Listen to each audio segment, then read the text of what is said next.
जो है second normalization form कर लिया था, जिसमें कि हमने ये सीखा कि फंक्शनल डिपेंडेंसी जो है वो फुली होनी चाहिए, है ना। किसी भी एक नॉन के एट्रीब्यूट का, है ना, सेकेंड नॉर्मल फॉर्म में सारे नॉन के एट्रीब्यूट जो होंगे वो प्राइमरी की पे फुली फंक्शनल डिपेंडेंट होने चाहिए, पार्शियली नहीं होने चाहिए, है ना। जैसे कि यहाँ पे था क्या कि जो लोकेशन था वो पार्शियल डिपेंड कर रहा था, है ना। तो लोकेशन एक नॉन के एट्रीब्यूट है, it was partially dependent upon this store ID, and then उसको हमको ब्रेक करना पड़ा, ठीक है ना। सो सेकेंड नॉर्मलाइजेशन फॉर्म हमने देख लिया। थर्ड नॉर्मलाइजेशन फॉर्म में हम लोग ये देख रहे हैं कि जो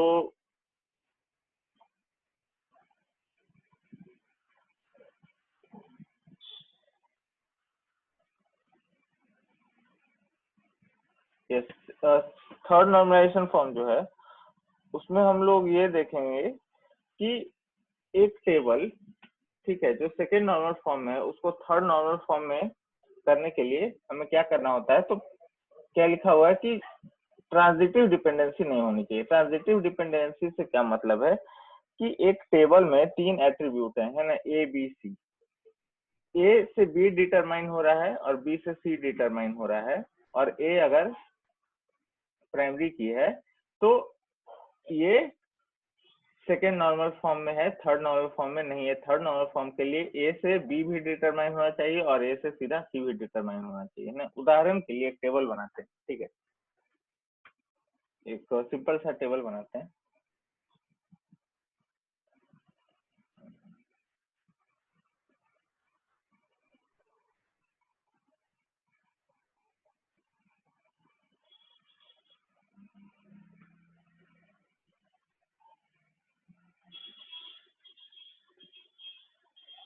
ठीक है, मान लो कि मैं स्टूडेंट का है ना डेटा, और शायद ये एग्जांपल मैंने क्लास में भी लिया था जब हम लोग पहली बार देख रहे थे कि स्टूडेंट का जो है roll number, zoom it,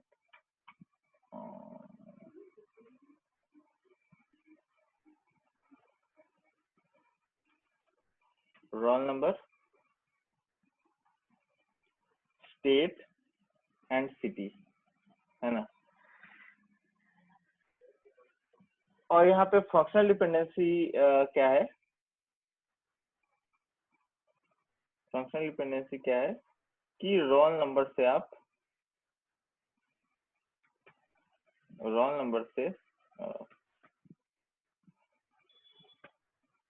state determine कर सकते हो, है ना। तो रोल नंबर जैसे स्टूडेंट का 1 है, 2 है, 3, सॉरी 2 है,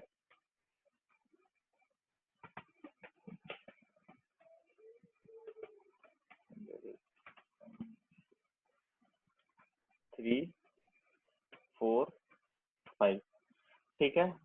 और स्टेट मान लो कि पंजाब है, हरियाणा है, फिर पंजाब है, फिर हरियाणा है,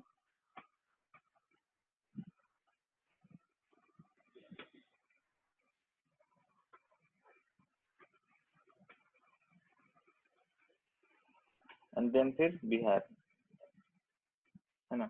और सिटी मान लो कि ये मोहाली है, ये लेट्स से अंबाला है, this is let's say again Mohali, and this is let's say Hisar, this is Patna, ठीक है। अभी इस टेबल में देखो, इस टेबल में क्या हो रहा है कि आप रोल नंबर से जो है स्टेट आपको पता चल जा रहा है, लेकिन सिटी क्या होता है? सिटी तो स्टेट का सबसेट होता है ना। जैसे हिसार भी हरियाणा में आ रहा है और अंबाला भी हरियाणा में आ रहा है। तो आप रोल नंबर से सीधा सिटी डिटरमाइन नहीं कर पा रहे हो। रोल नंबर से आपको स्टेट, और फिर स्टेट में आप देख रहे हो कि ये स्टेट का ठीक है, इस स्टेट में कौन कौन से शहर है, किस शहर में कौन कौन है। तो एक ट्रांजिटिव डिपेंडेंसी है, डायरेक्ट डिपेंडेंसी नहीं है। आप सीधा रोल नंबर से जो है सिटी को डिटरमाइन नहीं कर पा रहे हो इस टेबल में, ठीक है। यहाँ पे ये जो है वो है आपका प्राइमरी की रोल नंबर, ठीक है। अब प्राइमरी की रोल नंबर है और बाकी दोनों को देखो, तो बाकी दोनों जब जब प्राइमरी की जो है अकेला रोल नंबर ही बन जा रहा है, अकेला रोल नंबर जो है वो कैंडिडेट की है, तो बाकी दोनों की तो जरूरत ही नहीं है। बाकी दोनों का अगर आप यूनियन कर दोगे तो क्या बन जाएगा, सुपर की बन जाएगा, है ना, क्योंकि एक एट्रीब्यूट जो कि अननेसेसरी है, क्या कहते हैं उसको, यूनिकली आइडेंटिफाई करने के लिए अगर आप एक अननेसेसरी एक नॉन की एट्रीब्यूट को आप यूनियन ले लेते हो की एट्रीब्यूट के साथ, तो वो क्या बन जाता है, सुपर की हो जाता है।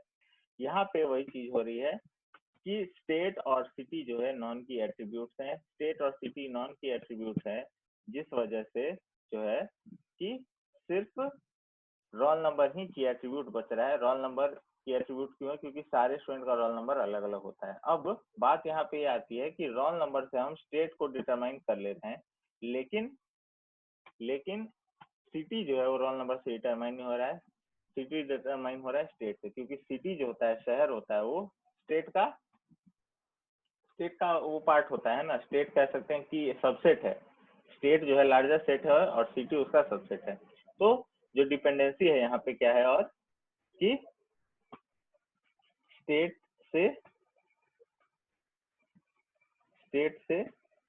सिटी डिटरमाइन होता है ना। तो यहाँ पे जो है दिक्कत है, तो इसको आपको ब्रेक करना पड़ेगा, है ना, इस टेबल को आपको ब्रेक करना पड़ेगा, जिसमें दो टेबल बन जाएंगे।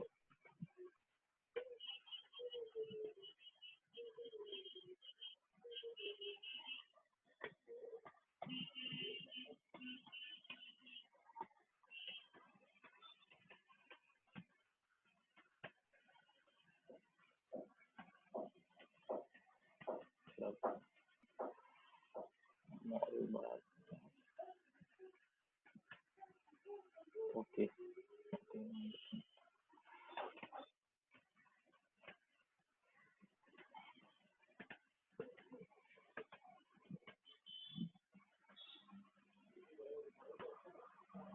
राइट। सो दो टेबल बन सकते हैं इसको ब्रेक करके। एक टेबल में क्या होगा, रोल नंबर और स्टेट,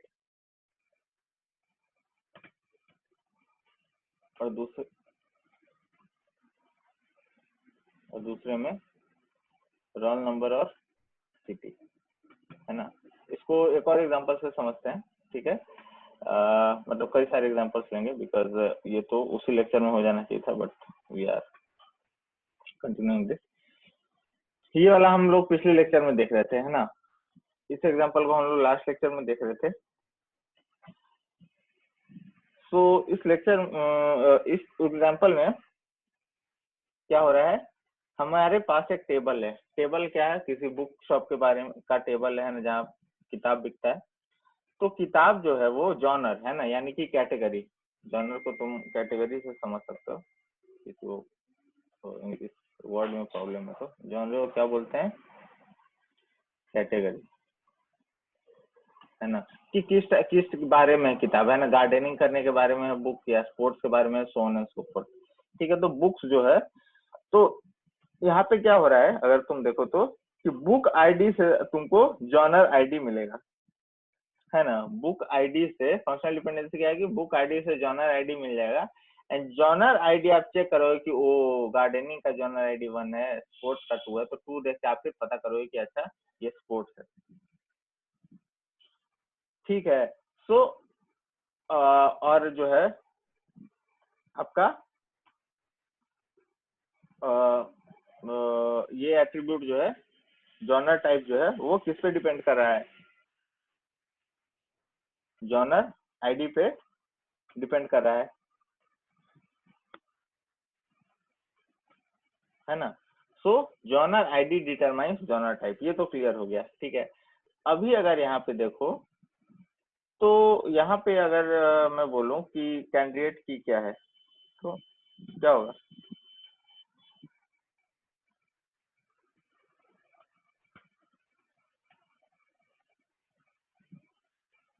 कैंडिडेट की ऑब्वियसली बुक आईडी है, सारी बुक आईडी अलग अलग है और उसी हिसाब से अरेंज किया गया है। तो बुक आईडी है। अब जो है बुक आईडी को मैं कहना चाहूंगा कि बुक आईडी जो है अगर वो कैंडिडेट की है या प्राइमरी की है तो वो जो है सारे को डिटरमाइन उसको कर लेना चाहिए। बुक आईडी से ही जर्नल आईडी पता चल जाना चाहिए, बुक आईडी से ही जर्नल टाइप भी पता चल जाना चाहिए, बुक आईडी से ही प्राइस भी पता चल जाना चाहिए। बुक आईडी से जर्नल आईडी तो मिल जा रहा है मुझे, लेकिन बुक आईडी से जर्नल टाइप नहीं मिल पा रहा है। क्यों? क्योंकि हर टाइप का अपना आईडी है ना। तो इस टेबल को भी हमें ब्रेक करना पड़ेगा 2 पार्ट में, ठीक है। तो इसका एक पार्ट कैसे बनेगा, है ना। बात यही है कि टेबल जो है आप जितने मर्जी उसमें तोड़ो, उसमें कोई लिमिट नहीं है। जो भी आपका फाइनल फॉर्म होगा उसमें ट्रांजिटिव डिपेंडेंसी नहीं होनी चाहिए। ट्रांजिटिव डिपेंडेंसी से मतलब ये है कि कैंडिडेट की जो है वो अकेला, यहाँ पे जो बुक आईडी है ना, ये बुक आईडी अकेला इसको डिटरमाइन कर लेना चाहिए, जॉनर आईडी, जॉनर टाइप और प्राइस तीनों। लेकिन ये नहीं डिटरमाइन कर पा रहा है, तो जो भी ये नहीं कर पा रहा है ना उसको तो सबसे पहले हटाना है, ठीक है। तो इसको अगर तुम हटा दोगे तो कितना कॉलम बचेगा? 3। तो 3 कॉलम वाला एक टेबल बनाते हैं। 3 कॉलम और कितने रो? 6 रो। तो बुक आईडी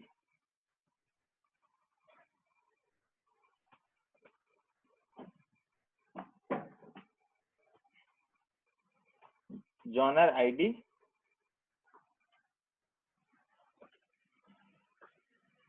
और प्राइस, है ना। बुक आईडी से जॉनर आईडी और प्राइस ये तो पता चल ही जा रहा है। तो ये टेबल में अगर मैं बना रहा हूँ, है ना, और यहाँ पे लिख लेते हैं आराम से 1 2 3 4 5 और 1 2 1 3 2। प्राइस क्या हो गया? 25 14 10 12 17, ठीक है। और इसके बाद में इस टेबल को अगर तुम देखो तो यहाँ पे क्या है कैंडिडेट की, यहाँ पे बुक आईडी कैंडिडेट की है, बुक की आईडी हो गया, है ना। और बुक आईडी से, है ना, एक बुक आईडी से आप उस बुक आईडी पे उसका प्राइस भी लिखा हुआ होगा और उस बुक आईडी पे उसका जॉनर आईडी भी लिखा हुआ होगा। तो बुक आईडी से ये दोनों डिटरमाइन हो जा रहे हैं, यहाँ कोई ट्रांजिटिव डिपेंडेंसी नहीं है, यानी कि ये टेबल थर्ड नॉर्मल फॉर्म में है ना। अब इसको, ठीक है, एक पार्ट। और दूसरा पार्ट अब क्या बचा? Genre type. मैंने कहा कि जॉनर टाइप जॉनर आईडी पे डिपेंडेंट है ना। जॉनर टाइप जो है जॉनर आईडी पे डिपेंडेंट है। तो हमें यहाँ पे एक और टेबल बनाना पड़ेगा। बाय द वे कितने टाइप हैं टोटल? 1 2 3, 3 ही टाइप है ना। तो 4 रो वाला हमें एक टेबल बनाना पड़ेगा। इंसर्ट यस,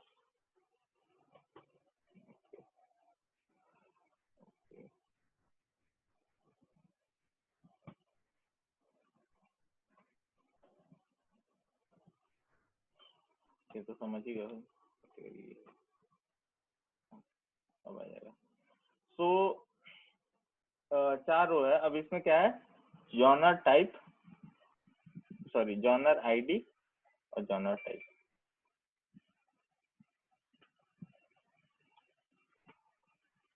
है ना। अब यहाँ पे कोई इशू नहीं है। 1 2 3 और 1 क्या है? गार्डनिंग, 2 है स्पोर्ट्स और 3 है ट्रैवल, है ना। 1 है गार्डनिंग, 2 है स्पोर्ट्स और तीसरा है ट्रैवल।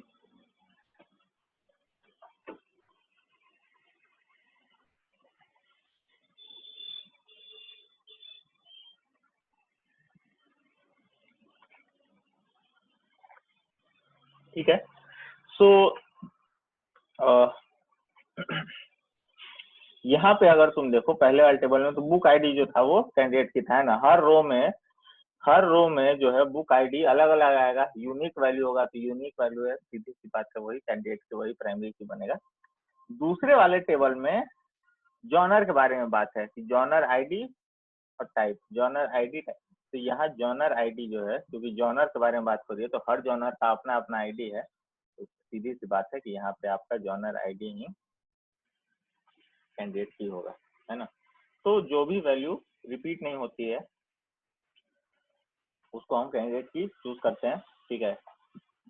एंड अगर दो एट्रीब्यूट्स मिलकर कैंडिडेट की बनाते हैं तो दोनों को की एट्रीब्यूट बोलते हैं, ठीक है। ये तो बात हमने पहले भी देखी है, ठीक है।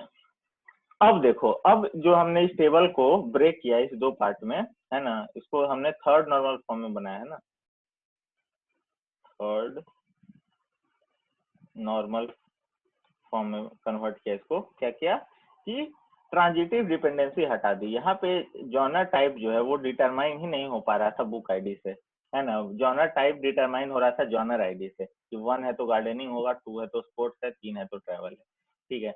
तो बुक आईडी से नहीं हो पा रहा था, तो इसको हमें थर्ड नॉर्मल फॉर्म में कन्वर्ट करने के लिए जो चीज नहीं डिटरमाइन हो रही थी उसको हमने खींच के अलग कर दिया, तो ये आ गया, बचा ये। और दूसरा टेबल में क्या हमने जॉनर टाइप लिखा और वो जिससे डिटरमाइन हो रहा था वो क्या, है ना। अब ये अब देखो, कहने का मतलब ये है कि ये जो इन्फॉर्मेशन आपको इस टेबल से मिल रहा है वही इन्फॉर्मेशन आपको इस टेबल से ही मिल रहा है।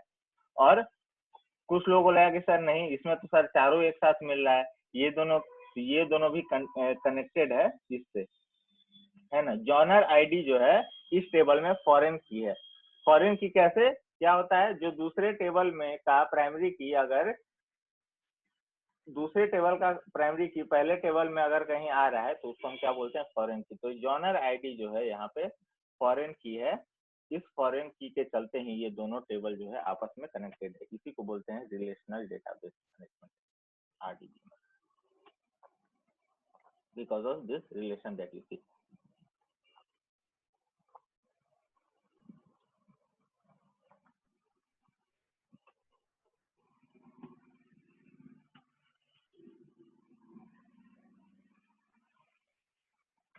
ठीक है, एक और एग्जांपल देखते हैं।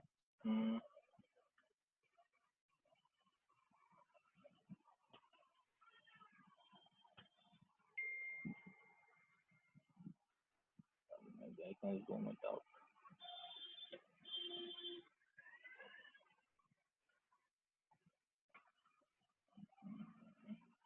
So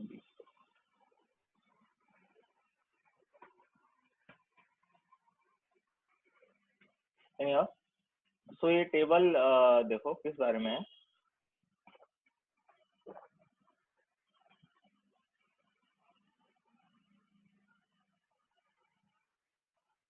किस बारे में है टेबल। टेबल जो है एम्प्लॉयज के बारे में है ना। एक कोई कंपनी है, वहाँ पे एम्प्लॉय जो है ज्वाइन कर रहे हैं, उनका हम डेटा जो है, जो एचआर टीम होगी, ह्यूमन रिसोर्स की टीम होगी, वो स्टोर कर रही है उनका डेटा। तो हर एम्प्लॉय जो कंपनी ज्वाइन कर रहा है उसको एक आईडी दी जा रही है उसको, और नाम तो अपना वो बताएगा ही, ठीक है।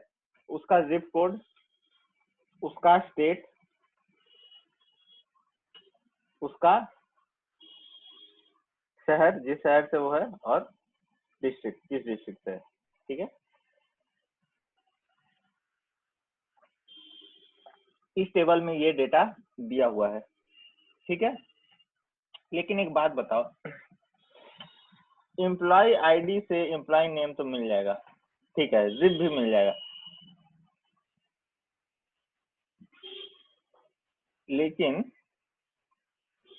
बाकी जो चीजें हैं वो तो जिप पे डिपेंड करेगी ना। जैसे फॉर एग्जांपल 8,01,000 आप सुनते हो तो आप बोल सकते हो कि हाँ ये पिन कोड जो है ये पटना शहर का है, बोरिंग रोड एरिया का है ना। लेकिन एम्प्लॉय आईडी सुन के तो आप वो चीज नहीं बता सकते हो ये पटना के एम्प्लॉय आईडी 1001 है तो ये बोरिंग रोड का एम्प्लॉय बोरिंग रोड में काम करता है, ऐसा तो नहीं हो सकता। एम्प्लॉय आईडी जो है उसका हमने रिकॉर्ड रखा उसके जिप कोड का, और वो जिप कोड से जो है हम ये डिटरमाइन कर सकते हैं। कहने का मतलब ये है कि एम्प्लॉय का स्टेट और सिटी जो है वो जिप कोड से डिटरमाइन हो सकता है, ठीक है, लेकिन डायरेक्टली एम्प्लॉय आईडी से डिटरमाइन नहीं हो सकता है। तो यहाँ पे third normal form of normalisation में ये टेबल नहीं है, ठीक है, क्योंकि यहाँ पे ट्रांजिटिव डिपेंडेंसी है, एम्प्लॉय आईडी से जिप कोड डिटरमाइन हो रहा है, यहाँ पे ये कैंडिडेट की है ना। किसको ये तो नहीं लग रहा है कि एम्प्लॉय जिप जो है कैंडिडेट की बनना चाहिए? वो नहीं बन सकता, क्योंकि एक ही जिप कोड के 2-3 एम्प्लॉय भी रख सकते हैं, है ना, इसमें कोई दिक्कत नहीं है। लेकिन 2 एम्प्लॉय का सेम एम्प्लॉय आईडी तो नहीं हो सकता है, भले ही उनका नाम भी सेम हो, लेकिन एम्प्लॉय आईडी तो अलग अलग ही होगा। सो एम्प्लॉय आईडी निश्चित रूप से हमारा प्राइमरी की है, ठीक है। अब जो है यहाँ पे सुपर की अगर बात करें तो एम्प्लॉय आईडी और एम्प्लॉय आईडी के साथ यूनियन ले लो किसी का भी एडिशनल का, तो सुपर की बन जाएगा, है ना। मैंने क्या बोला, सुपर की में की एट्रीब्यूट के साथ कोई भी नॉन की वाले को ज्वाइन कर दो, सुपर की बन जाएगा।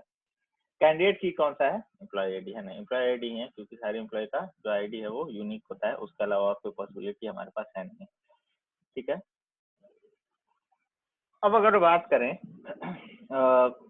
नॉन प्राइम एट्रीब्यूट की, तो कहता है कि all attribute except employ ID are non prime as they are not part of any candidate key, है ना। एम्प्लॉय आईडी के अलावा जितने भी आपको एट्रीब्यूट दिख रहे हैं, कोई भी कैंडिडेट की बनाने में रोल प्ले नहीं कर रहा है, क्योंकि कैंडिडेट की अकेला एक ही काफी है ना। एम्प्लॉय आईडी अकेला ही कैंडिडेट की बन गया, तो 2 की एट्रीब्यूट यहाँ पे नहीं हो सकते हैं, सिर्फ एक ही की एट्रीब्यूट है जो कि कैंडिडेट की खुद है, ठीक है। तो क्या बोला कि here employ state, employ city, employ district dependent upon employ zip code, है ना। वही जो बात मैं कह रहा था कि आपको जो है आपके एरिया का जिप कोड पता चल जाए तो आप स्टेट और शहर बता सकते हो, लेकिन आपको स्टेट और शहर बता दे तो आपका पिन कोड नहीं कोई बता सकता है ना। सो डिपेंडेंसी कैसे हो रही है? जिप पे डिपेंडेंसी हो रही है ना। जिप कोड पता है तो वो सारी चीजें जो है आपको मिल जाएंगी, है ना। तो जिप कोड खुद जो है किस पे डिपेंड कर रहा है? एम्प्लॉय आईडी पे, है ना। ये एम्प्लॉय का जिप कोड ये है, फलाना एम्प्लॉय का जिप कोड ये है, so on and so fourth. That makes non prime attribute employee state employee city transitively dependent upon super key. This violates the rule of third NF, है ना। Transitive dependency हो रही है, employ ID से मुझे employ state नहीं मिल पा रहा है, एम्प्लॉय आईडी से मुझे एम्प्लॉय सिटी नहीं मिल रहा है, एम्प्लॉय आईडी से मुझे एम्प्लॉय डिस्ट्रिक्ट नहीं मिल पा रहा है, एम्प्लॉय आईडी से मुझे जिप कोड मिल रहा है, और जिप कोड के बाद देखने के बाद मैं डायरेक्टरी में ढूंढ रहा हूँ कि हाँ भाई ये जिप कोड इस एरिया का, ये जिप कोड इस एरिया का है। तो ट्रांजिटिव डिपेंडेंसी आ रही है यहाँ पे। एम्प्लॉय आईडी को अकेले डिटरमाइन कर लेना चाहिए था एम्प्लॉय डिस्ट्रिक्ट, एम्प्लॉय आईडी को अकेले डिटरमाइन कर लेना चाहिए था एम्प्लॉय सिटी, जो कि यहाँ पे नहीं हो रहा है। तो इसको हम थर्ड नॉर्मलाइजेशन फॉर्म में कन्वर्ट करने के लिए क्या करते हैं? वही जो फर्स्ट और सेकंड में करते हैं, ब्रेक करते हैं, डिकम्पोज करते हैं। और कैसे डिकम्पोज करते हैं? जो ट्रांजिटिव डिपेंडेंसी जहां पे आ रही है उसको हम पार्ट को अलग कर देते हैं ना। तो जिप कोड पे डिपेंड जो जो कर रहा है उसको हम अलग कर लेंगे। तो कैसे बनेगा टेबल? पहला part employ ID, employ name, employ zip, है ना। एम्प्लॉय के आईडी से एम्प्लॉय का नेम और एम्प्लॉय का जिप कोड मिल जा रहा है। तो यहाँ पे जो ट्रांजिटिव डिपेंडेंसी का हमारा इशू था वो खत्म हो गया, यहाँ पे कोई इशू नहीं है। ये जो है आराम से आपका कैंडिडेट की है, अब कैंडिडेट की जो है डिटरमाइन कर ले रहा है एम्प्लॉय का नेम और एम्प्लॉय का जिप, है ना।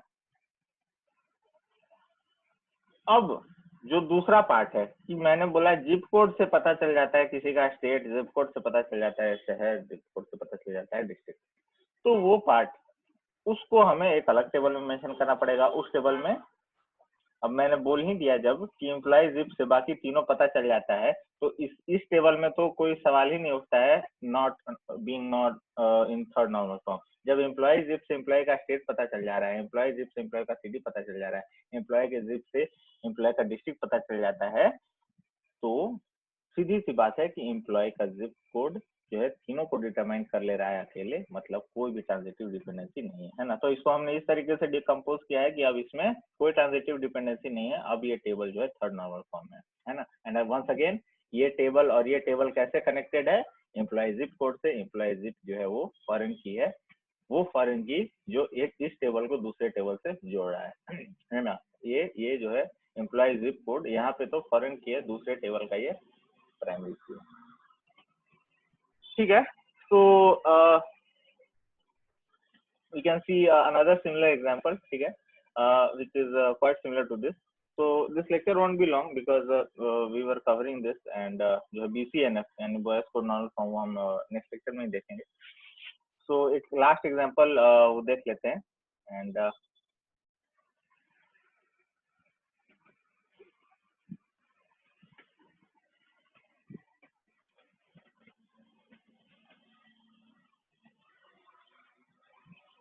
so in this table as well you see same thing, employee ID, employee name, employee zip, employee city and employee state, है ना। अगेन सिमिलर सिचुएशन है यहाँ पे भी, इसको आप लोग खुद से ट्राई कर सकते हो, ठीक है, बहुत आसान है। एंड करना इसमें कुछ नहीं है, जो चीज हमने पहले देखी वही चीज है एग्जैक्टली। एम्प्लॉय की आईडी से एम्प्लॉय का नेम और एम्प्लॉय का जिप कोड मिल जा रहा है, और एम्प्लॉय के जिप से दोनों। तो डिकम्पोज करते टाइम गेस कर सकते हो आप लोग, एक टेबल है ना जहाँ पे मैंने अभी ये किया है, एक टेबल में ये तीनों डेटा आएगा और दूसरे टेबल में ये तीनों आएगा, ये आना चाहिए जो अभी हमने देखा। तो एक टेबल में देखो बिल्कुल एम्प्लॉय का आईडी और नेम जिप है ना, क्योंकि एम्प्लॉय का जो आईडी है उससे एम्प्लॉय का नेम और एम्प्लॉय का जिप तो पता चल जाता है, और जिप कोड से जो है वो डिटरमाइन हो जाता है एम्प्लॉय का स्टेट और एम्प्लॉय का सिटी। ठीक है, तो दो पार्ट में हमने इस तरीके से ब्रेक किया कि सारा इंफॉर्मेशन जो है आप दोनों टेबल से डिटरमाइन कर लो। और यहाँ पे जो इस टेबल का प्राइमरी की क्या है, एम्प्लॉय जिप कोड, ठीक है, इस टेबल का फॉरेन की है वो ना, क्योंकि यहाँ पे तो एम्प्लॉय आईडी ही प्राइमरी की होगा। ठीक है, सो थर्ड नॉर्मल फॉर्म तक हमने देख लिया। ठीक है, अब बॉयज कोड नॉर्मल फॉर्म जो इसको देखेंगे डिटेल में, लेकिन एक बार because we are you have completed the third normal form और आपको असाइनमेंट दिया गया है, वो try to do it whatever you how much ever you can। ठीक है, कल आप शाम तक करके दे दो उसको। And boys code normal form जो है कहता है कि BCNF is an advance version of third normal form, it is stricter. तो स्ट्रिक्टर कैसे है भाई, तुम लोग बोलोगे सर थर्ड नॉर्मल फॉर्म में तो पहले ही ट्रांजिटिव डिपेंडेंसी हटा दी, अब इससे ज्यादा स्ट्रिक्ट क्या होगा, है ना। तो हमने देख लिया इसको पहले ही, कहता है कि a table in BCNF, if a table is in BCNF, every functional dependency for every X is super key of the table. For BCNF, the table should be in third normal form, and for functional dependency, left hand side is the super key, है ना। So अभी हमने इसको थोड़ा reading कर लिया है, detail में इसको क्या होता है क्या नहीं होता है, that we will be looking at in the next lecture. Yes.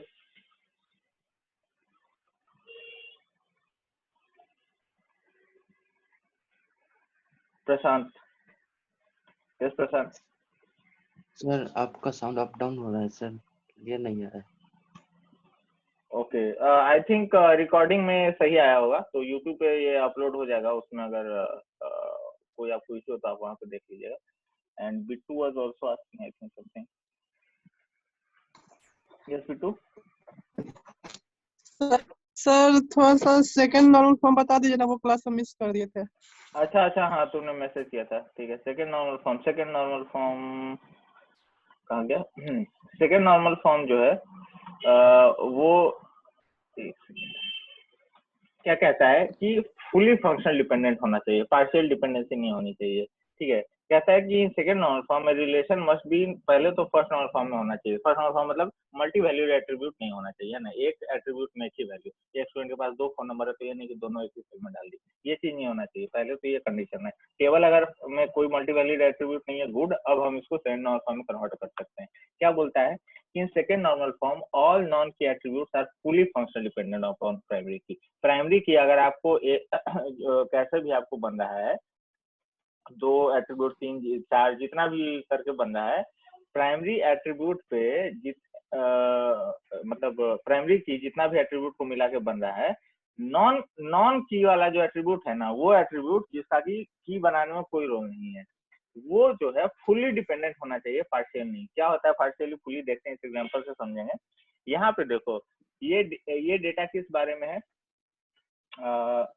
Customer के बारे में, कि कस्टमर जो है हमारा कहाँ कहाँ हमारे किस किस स्टोर पे गया है। तो हमने क्या बोला है कि स्टोर आईडी जो है स्टोर नंबर 1, मान लिया कोई कंपनी है जापान की या जर्मनी की या बाहर की है, वो इंडिया में खोली स्टोर नंबर 1 कहाँ है, दिल्ली में। स्टोर नंबर 2 कहाँ है, बैंगलोर में। स्टोर नंबर 3 कहाँ है, मुंबई में, है ना। तो कोई भी कस्टमर जितनी बार जा रहा है वो मुझे रिकॉर्ड करते आना है ना, कि कोई कस्टमर कौन कौन से स्टोर में जा चुका है, इसका मुझे अगर डेटा रखना है तो यहाँ पे क्या लिखा हुआ है, कस्टमर नंबर 1 स्टोर आईडी इसमें गया, और फिर क्या कहते हैं, लोकेशन दिल्ली। तो कहने का मतलब ये है कि अगर इस टेबल को देखो और इस टेबल में आपको कैंडिडेट की ढूंढना है, तो कैंडिडेट की सिर्फ कस्टमर आईडी नहीं हो सकता है ना। कस्टमर आईडी तो रिपीट हो रहा है, एक कस्टमर 2 बार जा रहा है तो उसका 2 बार आ रहा है, तो कोई रो में मतलब कोई एक रो का जो है डेटा वो तो रिपीट नहीं होना चाहिए अगर वो कैंडिडेट की है तो यहाँ पे क्या होगा, कैंडिडेट की ये दोनों का यूनियन है ना। यहाँ पे हमें कैंडिडेट की बनाना है तो कस्टमर आईडी और स्टोर आईडी दोनों का यूनियन मुझे लेना पड़ेगा, ठीक है। अब यहाँ पे देखो लोकेशन जानने के लिए लेकिन तुम्हें कस्टमर आईडी की जरूरत नहीं है ना। लोकेशन एक ऐसा एट्रीब्यूट है जो कि कैंडिडेट की बनाने में कोई रोल नहीं प्ले कर रहा है। यहाँ पे इस टेबल में कैंडिडेट की बनाने के लिए आपको क्या चाहिए, कस्टमर आईडी और स्टोर आईडी, है ना। प्राइमरी की या कस्टमर कैंडिडेट की क्या है, इन दोनों का यूनियन है ना। इन दोनों का यूनियन देख लो, 1 1 1 3 2 1 3 2 4 3, कभी रिपीट नहीं होगा, इसीलिए ये कैंडिडेट की है। और लोकेशन कोई रोल प्ले नहीं कर रहा है, इसलिए लोकेशन क्या हो गया, एक नॉन की एट्रीब्यूट। एक नॉन की एट्रीब्यूट को सेकेंड नॉर्मल फॉर्म में फुली डिपेंडेंट होना चाहिए कैंडिडेट की पे, ना कि पार्शियली। लेकिन यहाँ पे पार्शियल डिपेंडेंट है, क्यों? क्योंकि अगर आपको स्टोर आईडी पता है तो आप सीधा बोल सकते हैं कि अरे हाँ, हमारे स्टोर नंबर 1 दिल्ली में, हमारा स्टोर नंबर 2 मुंबई में, सॉरी बैंगलोर में, हमारा स्टोर नंबर 3 तो मुंबई में है। स्टोर आईडी आपको पता हो तो आप लोकेशन बता सकते हो, ठीक वैसे ही जैसे आपको जिप कोड पता हो तो आप शहर और स्टेट बता सकते हो, है ना। बिल्कुल वही रिलेशन। तो ऐसा अगर हुआ कि लोकेशन जो है उसको डिटरमाइन करने के, लोकेशन बताने के लिए आपको सिर्फ एक ही एट्रीब्यूट की जरूरत पड़ रही है, जबकि कैंडिडेट की बनाने के लिए दो एट्रीब्यूट की जरूरत पड़ी। तो अगर आपको कैंडिडेट की बनाने के लिए 2 एट्रीब्यूट की जरूरत पड़ी है तो आपको एक नॉन की एट्रीब्यूट को डिटरमाइन करने के लिए भी वो दोनों एट्रीब्यूट की जरूरत पड़नी चाहिए। लेकिन ऐसा नहीं हो रहा है यहाँ पे सिर्फ स्टोर आईडी से ही लोकेशन पता चल जा रहा है। तो ये जो टेबल है वो सेकंड नॉर्मल फॉर्म में नहीं है तो इसको डिकम्पोज करना पड़ेगा। डिकम्पोज हम कैसे करते हैं, स्टोर आईडी और लोकेशन का एक अलग टेबल बन गया है ना जो कि यहाँ पे नॉन की एट्रीब्यूट था, है ना। और दूसरे वाले टेबल में देखो तो दूसरे वाले टेबल में तो दोनों ही की एट्रीब्यूट है। तो ये तो जब कोई नॉन की एट्रीब्यूट है ही नहीं तो चेक करने का कोई सवाल ही नहीं है कि वो डिपेंडेंट है कि नहीं। और यहाँ पे एक नॉन की एट्रीब्यूट है निश्चित रूप से, लेकिन ये फुली डिपेंडेंट है इस टेबल के कैंडिडेट की से, है ना। ये स्टोर आईडी यहाँ पे तुम कह सकते हो कि स्टोर आईडी के थ्रू ये टेबल और ये टेबल कनेक्टेड है। मेरे कहने का मतलब कि जो डेटा तुमको यहाँ से मिल रहा है वही डेटा तुमको यहाँ से भी मिल जाएगा। हालांकि इसके एक टेबल में सिर्फ तीन कॉलम है, सॉरी एक 3 ही रो है और दूसरे वाले में 5 है, जबकि इसके सारे में 5 है। स्टिल जो इन्फॉर्मेशन आपको यहाँ से मिल रही है वो इन्फॉर्मेशन आपको यहाँ पे मिल जाएगी। एंड ये अच्छी बात यहाँ पे क्या है कि अब ये सेकेंड नॉर्मल फॉर्म में आ गया। कहने का मतलब ये है कि कोई भी यहाँ पे ऐसा नॉन की एट्रीब्यूट नहीं है, कोई भी ऐसा नॉन की एट्रीब्यूट नहीं है इन दोनों टेबल में जो कि पार्शियली डिपेंडेंट हो, ठीक है। तो this thing is clear I guess. And इसके आगे जो है जो BCNF है वो हम नेक्स्ट लेक्चर में देखेंगे।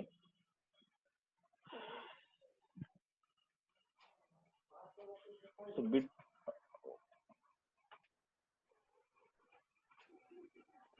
सर यस समरी, हाँ सर खुशबू कुमारी बार बार रिज्वाइन नहीं कर पा रही है सर, तो उनके अटेंडेंस का सर क्या होगा? कौन? Khushboo Kumari sir, roll number 11 sir. Khushboo Kumari नहीं कर पा नेटवर्क रही इशू की है। वजह से वो ना डिस्कनेक्ट हो गई हैं सर अभी हाँ फिलहाल। ठीक है, उसका मैं मार्क कर देता हूँ। तो Samreen, okay sir. Khushboo, Bittu, Yash, Prashant, Aman, Anand, Piyush, Dharampal, Tahira, Suraj, Priyanshu, Prashant and Saurabh, right? So the attendance has been taken, and we'll meet in next class with BCNS. Please do the assignment and submit it tomorrow before 6 p.m.